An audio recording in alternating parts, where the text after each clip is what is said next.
siswa. Seperti contohnya pada pendidikan inklusif. Pendidikan inklusif ini merujuk pada siswa yang berkebutuhan khusus itu menjadi lebih terprioritaskan begitu dengan diadakannya pendidikan inklusif ini. Dan yang kedua yaitu pendidikan STEM. Pendidikan STEM ini ialah pendidikan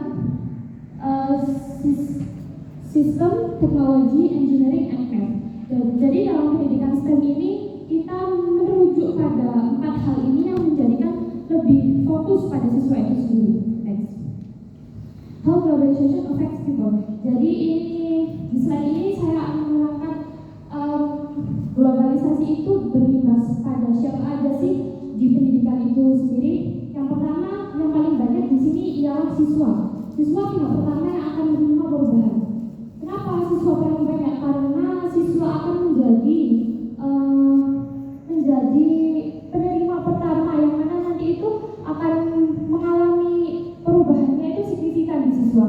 Karena pada misal di tahun ini kita menggunakan kurikulum A dan di tahun selanjutnya siswa menggunakan kurikulum B, itu yang menjadi tolak ukurnya itu di siswa, dan siswa sendiri yang akan terdampak sangat besar begitu. Yang kedua terbanyak yakni tenaga pengajar. Kenapa tenaga pengajar? Karena di sini itu tenaga pengajar juga butuh waktu untuk mempelajari bagaimana dia menyampaikan materi kepada siswa dan bagaimana dia menyampaikan kurikulum itu sendiri. Next.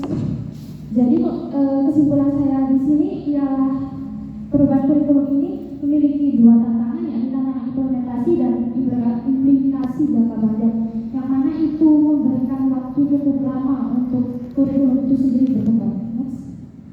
Jadi proses statement dari saya, globalisasi bisa menjadi dua sisi pisau yang ketika digunakan dengan tepat akan melahirkan kemudahan dalam melakukan banyak hal. Namun jika tidak berhati-hati akan menimbulkan kesulitan kepada diri sendiri bahkan terhadap orang sekitar. Jadi menurut orang yang menggunakannya begitu. Next.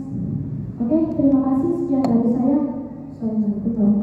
Waalaikumsalam warahmatullahi wabarakatuh.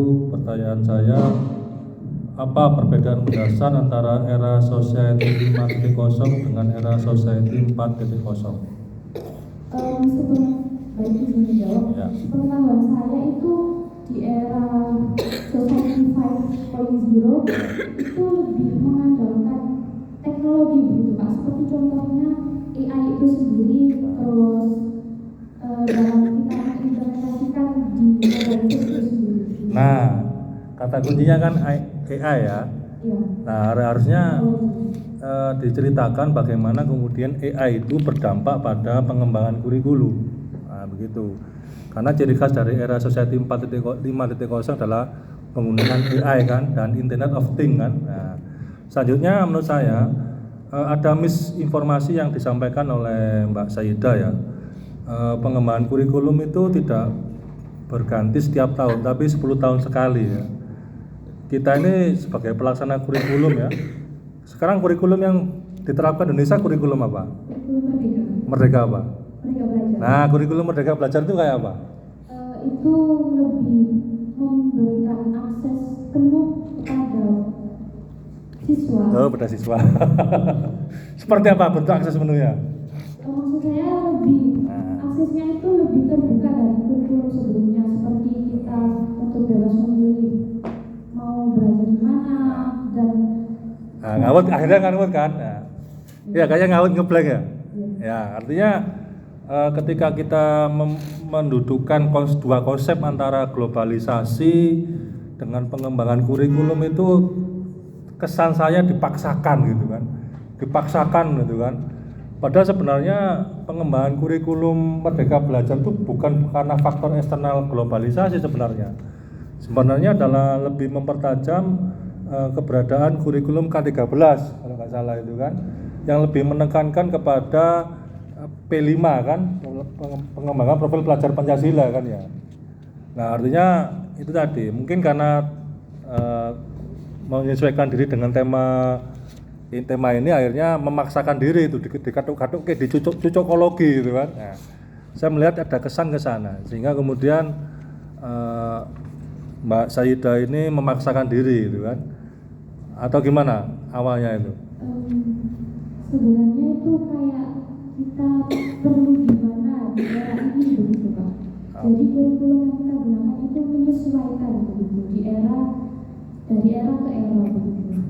Di era ke era ya oke lah ya, tapi kemudian ada langkah-langkah penyesuaian relevansi pembelajaran yang menurut saya mungkin dilompati ya, karena memang tidak sederhana. Kalau mungkin bagaimana dampak globalisasi terhadap pola pembelajaran lebih rasional, karena itu sifatnya operasional. Tapi kalau kurikulum itu kan sifatnya kebijakan dari negara, pemerintah ya, terlalu melangit menurut saya seperti itu. Jadi mungkin ke depan kalau ingin mengkaitkan penelitian itu konsepnya harus lebih realistis sehingga bisa dianalisis gitu kan.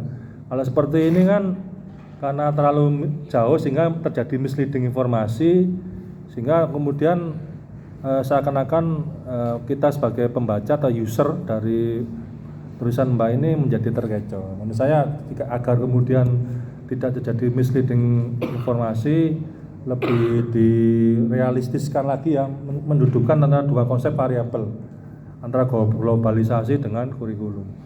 Kalau memang ada fakta empiris ya tidak ada masalah, tapi menurut saya selama ini tidak ada fakta empiris ya yang menegaskan hal itu. Mungkin ahli kurikulum kita ini yang lebih paham. Setiap hari berbincang kurikulum ini. Mbak Mala dulu. Oh, Mbak Mala lagi anu. Ya, silakan.